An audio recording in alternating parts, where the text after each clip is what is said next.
Paulo for the kind invitation.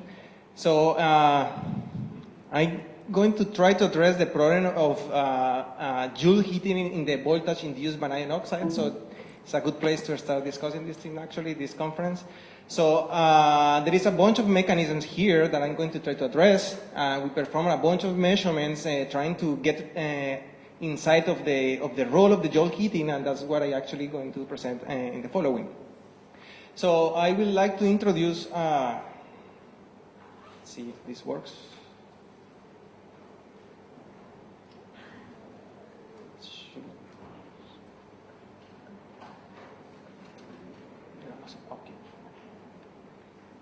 Okay.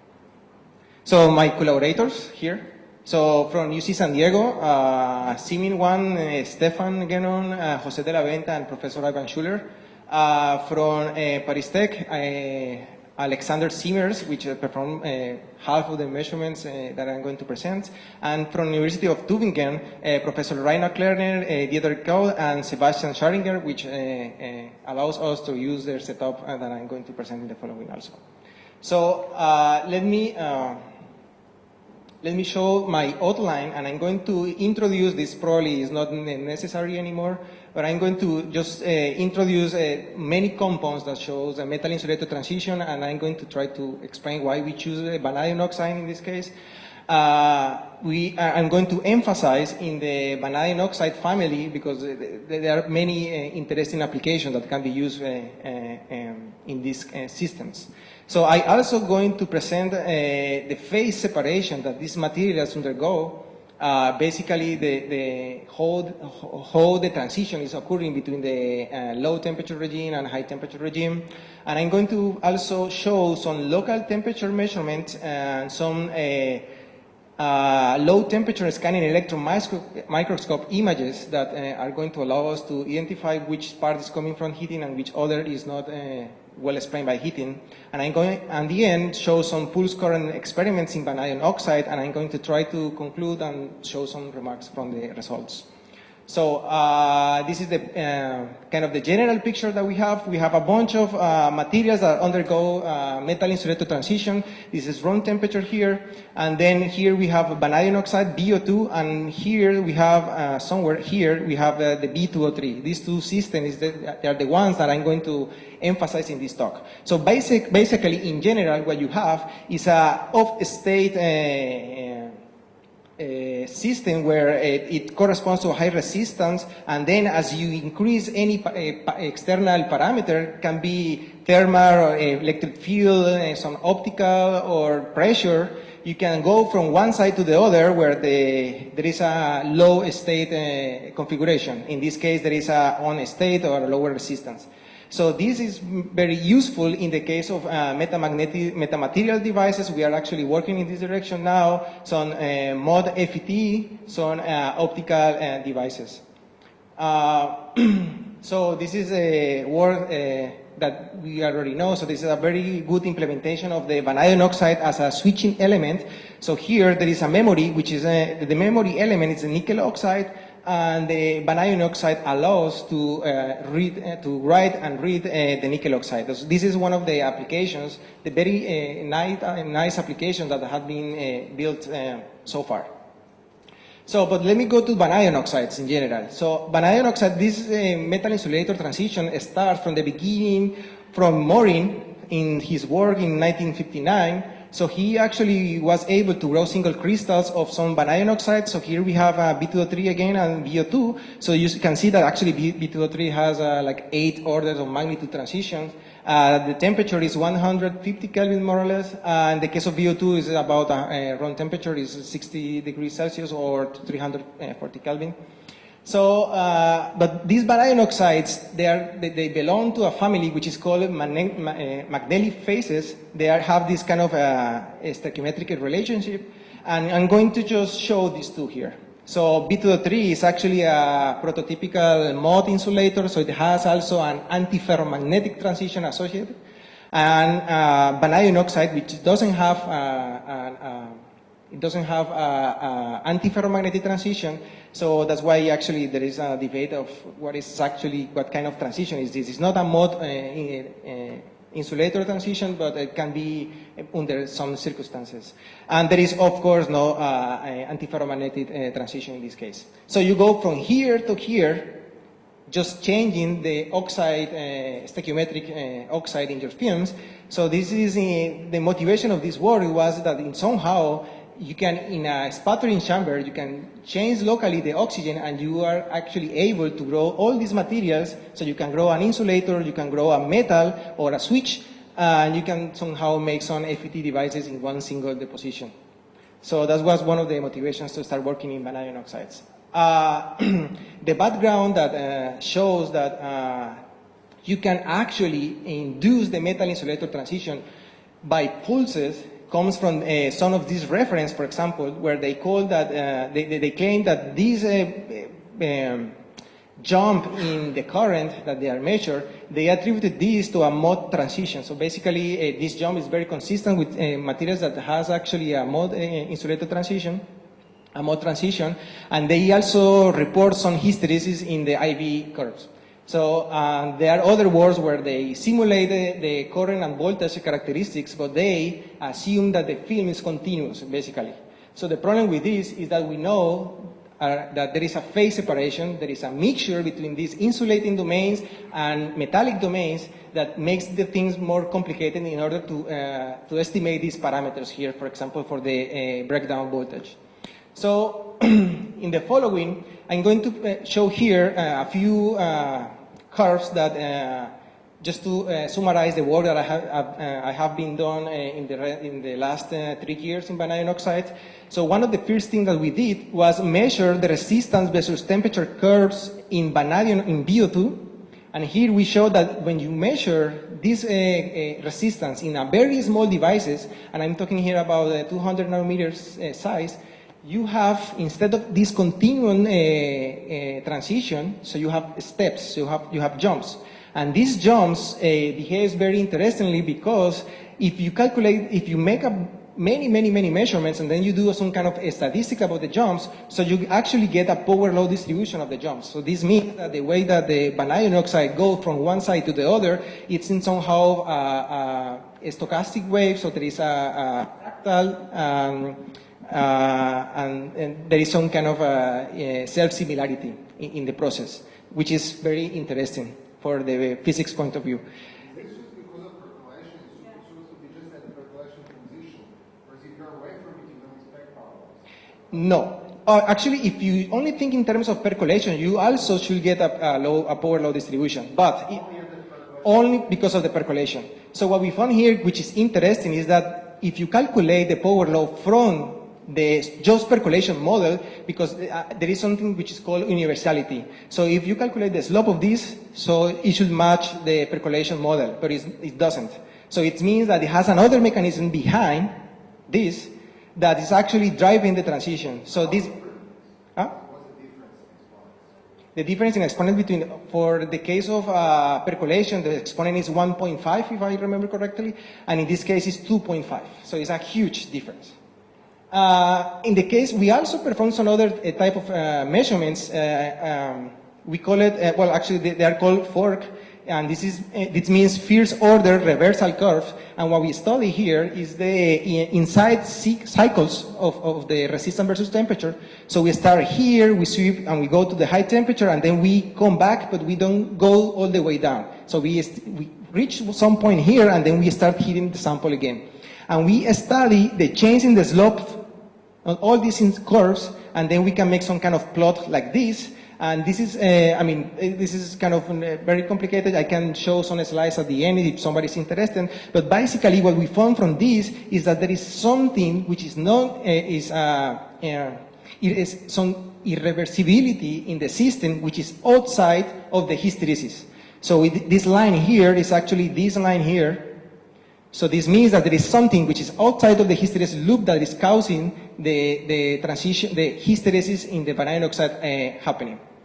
The other thing that the conclusion from this is also that these mechanisms could be just because we have some kind of remanent metallic domains that stay even at low temperature. So we believe that even at low temperature, we have a small part of the sample that are still in the metallic state. And this could be just because strain effects or some other mechanisms. So we also performed some impedance spectroscopy measurements where we actually found that these inclusions here, these metallic domains that stay there, these persistent metallic domains, they contribute with the inductance if you measure the total impedance of the sample. And we see actually kind of a transition between the low temperature region with a high inductance to a region with a low inductance in the sample. But I'm not going to emphasize in any of these measurements, so I'm going to show how the phase separation affects this Joule heating mechanism. So this is a typical X-ray diffraction pattern. This is an ohmic regime, so this is a small excitation. Yeah, of course. Yeah. We go to the nonlinear in a moment. So, so this is coming from the substrate, and the interesting part is here. I'm just showing a part of the curve. So this is the peak of the 200 vanadium oxide plane. And then what we built is a small stage in the X-ray machine to allow us to heat the sample, basically. And then as we measure this X-ray diffraction for each step in temperature, and we did a bunch of measurements, and this is what we have here. I'm just looking at the 200 peak, and you can see here that at some point here, the parameter changes by a lot, and it's a small region of temperature, and this is actually the structural phase transition. And if we compare with the transport shows actually that this region here, where it is a coexistence of the insulating, the structural phase, coincides actually with the coexistence of a metallic domains. So this in here we have this coexistence. So we have metallic domains, and these metallic domains has also the structure of the high temperature phase. So we also measure, as I mentioned before, the transport for these small devices. This is just one example of many of what we fabricate. And here, for example, this is at 200 nanometers, and this is the jumps that I was actually talking about before. So this is the jumps that we see here, and this is the power law distribution. Oh, sorry. So this is the jumps that we have, and we actually found that these jumps are kind of stochastic. So because people can claim, oh, this is just some kind of a defect or problem that you have in your sample, and then every time it's switching after a certain amount of time. But the fact that this doesn't happen at the same temperature means that it's coming intrinsically from the sample. So we found these multiple jumps across the metal-insulator transition, and we found this power law distribution. So because of these jumps, so we want to know, we want to know how is the local temperature distribution, and in order to do that, we need to know how is the local current distribution, and we want to measure the local temperature. So some recent work, actually using a conducting IFM tip, it was able to measure the local current in one of the devices. So what we have here is that this yellow area corresponds to regions where there are high current, and the blue regions corresponds to places where the current is small. So you actually see some kind of coexistence of region with high current and low current. So after that, we decide to, okay, let's go and measure the local temperature. And that's what I'm going to show. So how, just before to show the measurements that we perform, I put this slide here intentionally just to explain what happened when you measure an IV curve with a system in a system which has a high nonlinear behavior. Basically, this is the resistance versus temperature of insulating sample. And here, this is the IV that we can calculate using the Newton-Coulomb law and the IV and the ohmic regime. So we see here that we have this negative differential resistance behavior, and here we have this kind of bias stable state, so you can jump from here to here if you are in this bias voltage, and this region here corresponds to the kind of metal behavior, so here, and this part here corresponds to the high resistance states. So if you go and you start increasing in your IV, you start increasing the voltage, so what you are doing is you are heating your sample, causing that you are actually not here anymore, you are somewhere here. Then you reach this threshold voltage, and somehow what happens here is that you have a huge change in the resistance, meaning that you are heating more the sample faster than the sample can cool down. So this gives this actually this kind of a negative differential resistance, and this is actually the main reason why we see this kind of behavior. So once we are now here, nothing else can change, so everything here is smooth, so we can just keep going in the ohmic regime. So the conclusion from this slide is that the fact that we have this transport mechanism here, we have this resistance versus temperature dependence, is the reason why we have this kind of curve. So it's basically, this explains that this mechanism here is just driven by heating, right? So if we change the slope of the resistance, so we get different regimes in the IV curve. So you can actually, for some type of dependence, you can depress this negative differential resistance and so on and so forth. Okay, so now back to the local temperature measurements. So what we did was use one of the devices that we fabricate. This is a vanadium oxide device with a distance between the electrodes big enough in order to place a fluorescent particle. In this case, what we did was we performed an IV curve, and as we measure, we were detecting the fluorescence from this particle through an spectrometer back and go through a computer. So we can somehow changing the temperature of a heater. We can set the base temperature of our systems, and then we can calibrate the particle. So that's what we did. So we perform many calibrations. So we have this kind of curve where for each peak area ratio, which is nothing else than the base temperature, we have a local temperature from the particle. So once we know this, so we can build our IV curves, and we can plot actually the local temperature measured by the fluorescent particle. So here, I'm showing the characterization of the device. So this is the resistance versus temperature behavior. So we have here 4 orders of magnitude change. It means it's a good sample. And then here I'm showing one of the base temperature measurements. So we have this voltage threshold here, then the current and voltage jumps, and we have this kind of metallic behavior. So we did this at 3 different temperatures. So we measure these 3 curves, and we have always this threshold voltage. So one important thing that I want to point out here is that the voltage decreases as we increase the temperature, which is what we expect. And the current somehow decreases as we also increase the temperature. So these 2 things are going to be key for the next discussion. So next, what we did was we placed the particle in between with a AFM tip. So we place the particle, and then we reproduce these measurements, measuring the local temperature. So this slide here shows basically the whole picture. So what we have in this graph is the resistance versus temperature. And the temperature is the one that we get from the local particle. So we see that we get the resistance versus temperature curve, the standard resistance versus temperature curve, and I highlight here this region where it corresponds to the transition temperature, right? So everything in this region means that the sample is ready to go to the metallic state, okay? So now we start increasing the voltage. So we are somewhere in this base temperature, okay? So we start increasing the voltage, and what we found is that the particle start to get heats up. So the temperature, as you can see here, reaches the base temperature where there is no voltage to a somewhere value here, which is inside of the transition regime. This means that in order to this sample to jump, that jump means that the sample is already heated enough in order to just cause the transition by heating.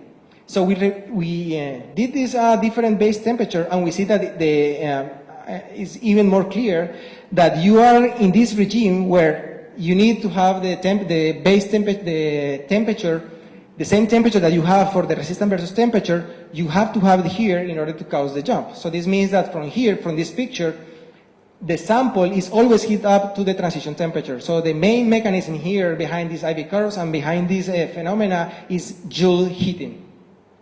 We changed the device size, and we found similar results. So we see here that we are almost in the regime where we cause the transition just because the local temperature of the particle.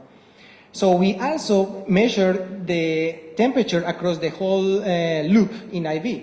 So, for example, in this typical measurement, so we go from this value, we reach the voltage threshold, and then we get this kind of a vertical progression of the IV, and then we just go down and jumps again and goes normal. So what happened here in this regime? In this regime where the voltage goes kind of vertical, this means that something is happening there that for each time I put a voltage or current, if I put current, so the voltage is not changing anymore. So something is shorting our device in the way that if we just increase the current, the voltage doesn't change. So the reason why this behavior occurs is because we have a filament. So for example, here, this is the particle in this place, and as we sweep the current, we see that the temperature rises up, as we showed before, and then in some point the temperature decreases. And the reason why it decreases is because we have a filament, and in this case, the particle is not inside the filament. So because the sample is not, the particle is not in the filament, this means that there is less current going through the insulating state. Most of the current is going through the filament, and the filament is the only thing that is getting hot. So that's why here the particle it reduces by its temperature basically. So we have some cases where actually we were lucky, and then we have the particle inside the filament. In this case, we see that the temperature rises because the current is just going through the filament. So the conclusions from this part of this work is basically we have to take into account the phase separation, because all these jumps in the IVs, they are only causing because of the phase separation. We have a filament that forms, we have a distribution of currents, we have a different density currents going through the sample, so there is a huge inhomogeneity, intrinsic inhomogeneity.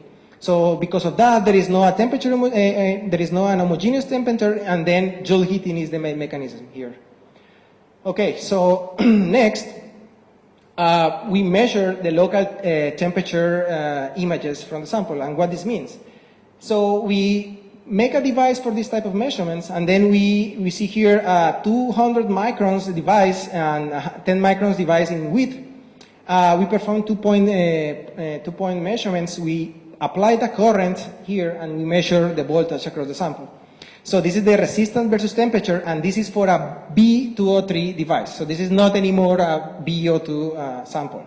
So you can notice here, because the transition is not so sharp as in the VO2, and the transition temperature is about 155 Kelvin. So the idea of this measurement is that is check if what we found in vanadium oxide, which is a different material but has the same kind of transition, it's also true for the case of BO2 or the B203. So,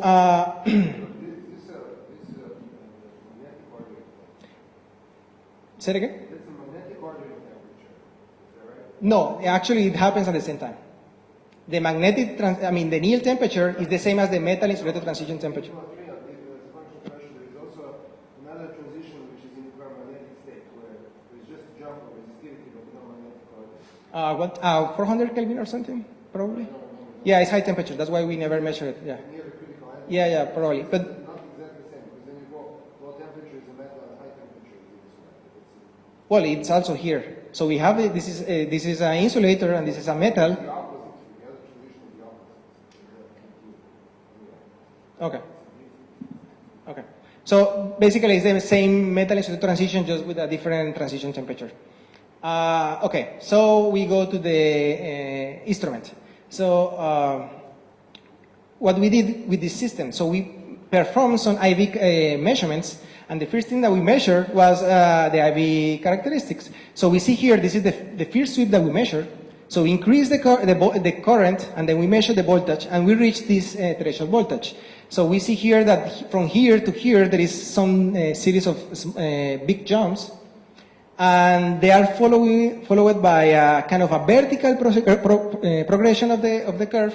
There is still some jumps here, and there is also a vertical progression as we reduce the current. So that's the main two things here. So there is this threshold voltage, and there is this vertical behavior of the IV. So if we measure a second time, so what happens is that the threshold voltage now decreases, and we still have the vertical progression. So the reason why we think this is changing is because there is some training effect, and the training effect comes just because we are here in the middle, where we still have some hysteretic behavior. So we are just cooling the sample, cool it down, heating the sample out, cooling it down, so we are in some intermediate states somewhere in the middle of the hysteresis. So that's why the voltage change. But while we perform many measurements here, this stays at the same values, basically. And then we do some imaging. How this imaging works? So this is basically an SEM apparatus. We have the E-beam going through the sample. So we measure the current, we put the current into this, across the electrodes, and we measure the voltage. So the beam is it's on and off at the frequency of 10 kilohertz. So we measure the difference between the on state and the off state of the electron beam as a function of the coordinates of the sample. So basically what we are doing is that we are somehow calculating the local derivative of the conductivity, and that causes a change in the voltage across the sample. Okay, so that's how we construct an image. So the standard image, just to show a cartoon, is going to be like this, where dark means that there is an insulated region, and white means that there is something that is probably conductive, with higher conductance. And we are going to see this difference in the change in the voltage, basically. So we did these images as we performed the IV curve. So this is what I'm showing here. Each point here corresponds to a bias point where we stop and do the imaging. So these arrows mean that as we perform the image, so somehow the voltage changes during the image process. So somehow our image process is influencing the sample, but we believe this is not a strong effect. So now we start, for example, in this part where the current is small, so we see basically not features at all in the image. As we increase the bias voltage, so we start seeing some bright spots, some kind of a structure inside. And if we keep increasing here, for example, it's more even clear that we have some kind of a domain nucleation in our samples. So in this point, for example, we have a big feature that forms, and if we go to the other side of the jump, for example, it's clear a filament that forms. So just to emphasize that here that this filament is actually shorting the device. So the electrodes, we are not able to see it here from the image because of the contrast, but the electrodes are somewhere here. So this actually filament is shorting the device all the way. Okay. So as we keep increasing the current, so we see that actually what happens is that the filament only grows and grows all the time as we keep increasing the voltage, the current. That explains why the voltage is constant and we increase the current. So that's explains why there is this vertical progression of the IVs. So this is the whole picture for this case, and then when we get this kind of measurement, so we start thinking, okay, so how we can explain this behavior? So what we did was we make a simple model. In the model, we account each grain or each metallic domain as a group of 4 resistors, and we assume a Gaussian distribution of the temperature transitions and the width of that distribution. So we have 2 fitting parameters. We choose these fitting parameters in such a way that can fit the whole resistance versus temperature curve. So we have, from the parameters that we choose, we can actually reconstruct the resistance versus temperature behavior. Once we have these 2 parameters, what we include in this model is that the sample can cools down through the substrate. So there is a cooling here, so the sample can cool down through the first neighbors. This is a thermal cross coupling that we take into account, and there is a coupling between the grains and the back of the substrate. So the sample can basically cool down. So once we take everything like this into account, so we were actually able to reproduce the whole IV curve for this case. So we have here this threshold voltage, and we have these kind of small jumps and the vertical progression of the IV. So if we actually, from this model, and because we include the whole hysteretic behavior, we were able actually to reproduce the training effect. So you see here that the voltage that occurs at the second simulation actually is smaller than the first one. So we actually can, from this model, we can actually know what is the local temperature in our simulation, and this is what we found. So actually we reproduce the filament, and the filament grows, as you can see here, as we increase the current. This is the first result that we found. So far it's just heating, right? So it's just we are putting a bunch of current, and then we form the filament, and nothing else can happen. So we move to the second, so this is the picture that we have so far. So we have the IV, we have the filament, and then we have the simulation that forms the filament. So this is more or less understood. So now we go to the next temperature. So we are actually close to the transition temperature now. So what happened here? So what we did is that we performed the measurements, and as you can see here, there is still a voltage threshold in the system, but there is no anymore a vertical progression of the IV. So that was kind of I mean, at the beginning we didn't understand what is happened, and then there is still a training effect in the IV. So from here, compared with the lower temperature, it's clear that there is a different mechanism here that is occurring in our samples.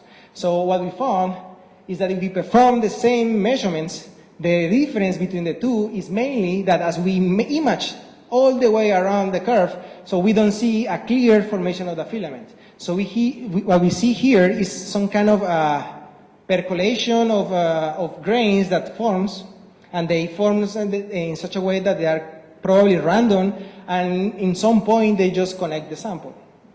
But we don't see basically a clear filament that forms in this case. So we go back to the simulations and we try to understand what happened. So what we did here is what we play with the parameters a little bit, but we never were able to reproduce this, the experimental data. Always, even though we get the same the values close to the threshold, voltage threshold, the filament always increases vertically. Actually, what happens is that in the simulation, we still have filaments, actually sometimes 2 or 3 filaments in the device, and the filaments grows as we increase the current. So from here, we basically don't know what's going on.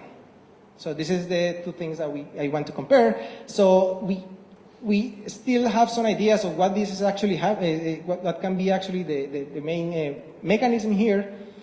One possibility is that we have high contact resistance, for example. So the contact resistance in this case is 30 ohms, but this is still high for the metallic states in this case. So we are still trying to somehow reduce the contact resistance by a factor of 2 to actually rule out if this is one of the main reasons that we see this behavior. The other possibility that can be a dielectric breakdown or this percolative switching mechanism that is actually very kind of complicated. We are trying to figure out which of these 3 mechanisms is involved in this situation. So let me go now to the pulse current measurements. So in the VO2, now I'm talking about VO2. So we perform these IV curves, but as a difference of the cases before, we apply pulses, okay?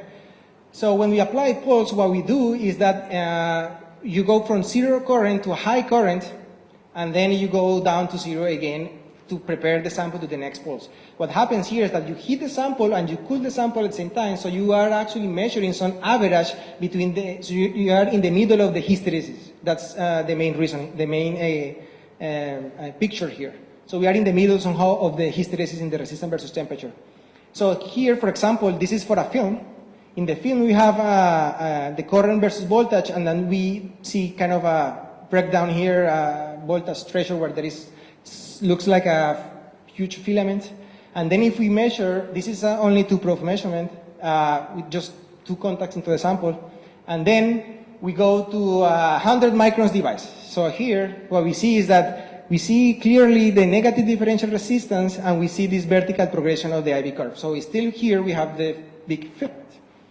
So now we did some 10 microns device, for example, and here there is some kind of interesting behaviors, because between these two you can see clearly that this is a very linear behavior. Here it doesn't look like a linear, and then here you have that jump, and then this kind of a parabolic behavior, and then you still have some small jumps. So this is still kind of intriguing, and we were actually trying to figure out what was the reason of this. So in the following, just to focus on the jumps, so this is the jumps that I was just saying. So we have this kind of behavior here. This is the jumps, and we have these intermediate states here as we increase the current.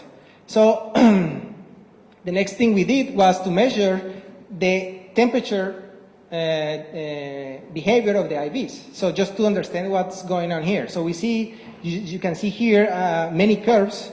So I just showing with different colors, just a few of them. So this is, for example, 335 Kelvin. So it's somewhere here. So there is no jumps here. There is a continuous curve, and there is some kind of vertical progression here. If you go to higher temperature, so you actually cannot see it here because it's a perfect line. So it means that the sample is metallic and there is just an IV ohmic behavior. But here, you can see it even more clear here. There is this kind of different jumps that they looks like that they are just following some kind of they follow some tendency here, and they have in common that all of them, they reduce the voltage as the current is reduced. Okay, so this is lowering, as in the case of the VO2 was showing at the beginning. But there is some jumps here that it looks interesting here. These ones here, they look like it happens at the same place, independent of the temperature.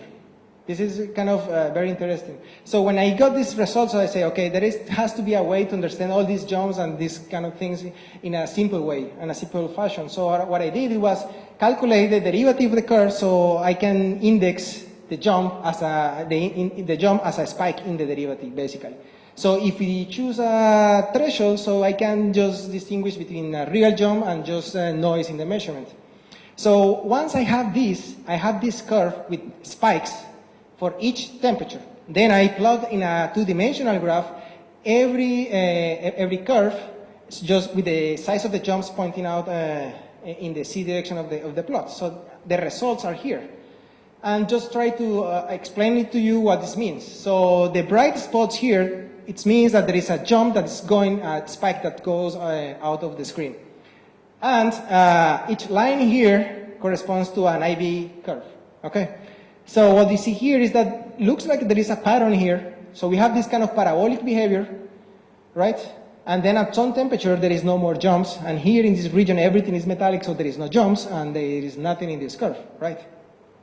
So the interesting part here is that we have this region where it looks like is a I square with the temperature. So this means that it has to follow somehow some kind of a heating behavior. So we think that this is most due to the heating. But there is also another region here where you can see that the jumps are somehow independent of the temperature. This is between 300 and a little bit more than the transition temperature.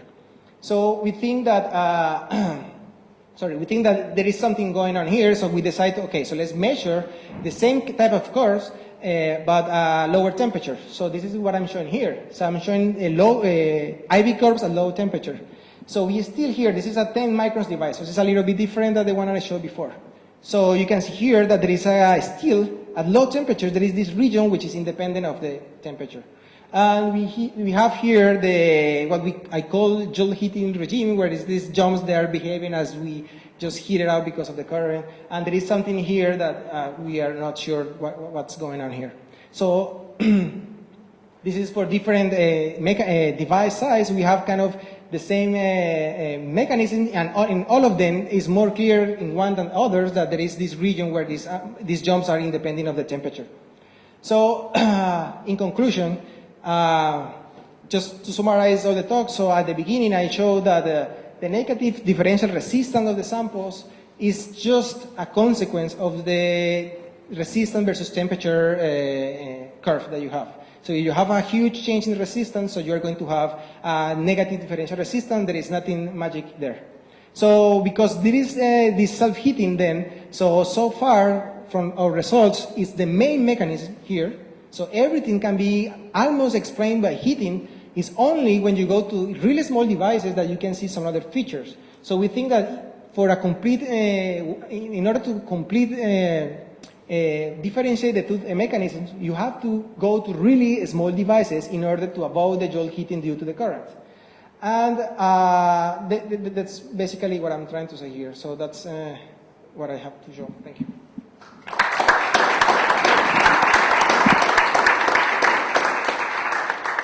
very much, Gabriel.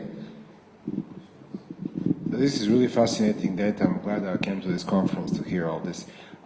This is my question. When you talk about percolation, I'm not talking about the voltage-driven, which is obviously much more subtle, but an equilibrium process. But when you were just changing the temperature and you said that there was a percolation, but the exponents were not correct. So this assumes that these grains or domains, whatever they are finite in size and completely statistically independent from each other. Whereas if you have two phases competing with each other, like in manganites, and then you start putting disorder, which will favor one type of domain or the other, you can actually have domains on all scales and much more complicated behavior, which people try to interpret with this random field Ising model. But this is something that has been, studied in manganites and other systems. Do you have a comment on that kind of physics? Sure. Actually, the manganese is very interesting, but there is only one problem. Is that when you do that, when you try to make these small devices in manganites, if you are lucky, you have 2 or 3 jumps across the curve. So the results that I show, they are 10,000 jumps basically. So the way that you can prove that you have a power law distribution is that you have to count many of them. So that's the problem with the manganite. So the people that saw these jumps in manganite, they claim that it's kind of the same percolated behavior. And I also want to emphasize that here, so we did the calculation actually from the standard random percolation model. So we get the exponents, so we use the same values. I didn't show this here because I thought it was not interesting. So these jumps, so percolation not only, just by itself cannot explain the whole behavior. So this is interesting because you have to put some other parameters in the model. So it means that you maybe have some interaction between the domains, and the interaction can come from, because you have also a structural transition. So if you change the structure of the local domain, so it can trigger the neighbors. That's why actually there is some kind of avalanches that forms. I would like to mention that this is an interesting point because in manganites, they have found relatively large domains, and the theory has predicted that this kind of large domains, the weak disorder can create very large domains on micron sizes, and that's what I see, only in 2 dimensions. Whereas this has been seen actually in 3-dimensional samples, and the question is, how can that possibly be? Because in 3 dimensions, the weak disorder is not supposed to create big domains. And it's been argued that there are strain fields because of elastic coupling, just like you're saying, and those can promote long-range interactions between domains. And then this effect can happen even in 3D, where you could get domains on all sizes. And I think this is a very interesting line of work to investigate. Sure. Thank you. We also try to do these 3-dimensional things, but it doesn't change much. So you think this is actually 2-dimensional? The model that we use is 2-dimensional. The one that we have here is, you can think it like a quasi 2-dimensional, because we have the heating across, the cooling through the substrate, which is below the. How thin is this? In the experimental configuration, the sample is 100 nanometers thick. So you can still think like it's a 3-dimensional. Was it possible to avoid overheating by changing the time scale of the IV measurements? Actually, what I did here, the pulses are the smallest as I could get. So, and this is kind of not so good in the sense that they are still long. So the width of the pulse that we used was 25 microseconds. The rise time of the pulse was, I believe, 2-3 microseconds. And we also performed some pump-proof experiments that shows that the heating is also occurring at picosecond scale. So in order to avoid the heating, we have to somehow reduce the size, we believe around 20 or 10 nanometers. So we are kind of working on that. So, well, I have one question. First is, when you see, this is for my education. So when you see that the gap in the hysteresis, right? As you're sweeping up and then you're sweeping down. So, is this a resistance versus temperature, right? Yes, resistance versus temperature. So what have you learned about it? Can you increase that width? Can you make it the material harder, if you will? Yeah. You know what I mean? In this B2, is question 1. Okay. So in the case of B2.3 I didn't do it yet. But in the case of BO2, I did it, and the way that it works is that somehow it appears to be correlated with the grain boundaries. So that's kind of the main problem with the size of the hysteresis. For example, if you grow single crystal, it's almost no hysteresis because there is only one thing that just jumps on the way to the other. So if you want to make it wider, you need it smaller. I need some barrier between grains. Yeah. Okay, now the other question is related to the post operation. So every time you had that was a post operation, right? Yes. And, So I just go from 0 to to one value, and then I go into 0, and then I pulse again, but I didn't measure just to avoid heating, and then I pulse again to a higher current, and then I measure the voltage in that in some iteration time, and then I keep doing the same thing. And how do you know you're not heating No, we are heating a lot. with the pulse? Yes. So why pulsing then? I mean, what's the difference? I want to understand why did you Sure. do that experiment? At the beginning, okay, so I didn't also show, I believe that I may have some data. Let me see if this is faster or I just say it. This is the fork stuff. It's probably too long. Come on. Oh, resistant impedance. No, I don't have it. So, okay, what happened is the following. So, at the beginning, as everybody, so I just make an IV curve, so I put current and I measure voltage. And then I found that when I just go up and then I go down, I have a hysteresis in the IV, as I show in the case of low temperature measurements. That hysteresis is just because you are heating your sample with the current, right? And then as you increase the current, you are going from one side in the resistant temperature to the other, and then when you cool down, you don't go to the same path. You go through intermediate states because you have a hysteresis, right? So when you go back, you think that you are in the same state at the beginning, but you are not anymore because you have some hysteresis. So you have the hysteresis in the IV is just a consequence that you have a hysteresis in your resistance versus temperature. The first thing. The second is that then I decided, okay, so I'm going just to measure pulses to see if I get rid of the heating, but of the heating, yeah, just applying pulses and then see what happens after. But as I show in these curves, so I have some branches that behaves as just heating. So it just I square the temperature, the local temperature, is just like I square of the current. So that's heating. So even though I was trying with pulses to get rid of the heating is still there. And the reason because of that is because we know from some other measurements that I'm not show here, this is pulse-proof experiments. So we know that the heating of the sample occurs to a picosecond scale. So it's so fast that even though with the electronic pulses, you are going to have it.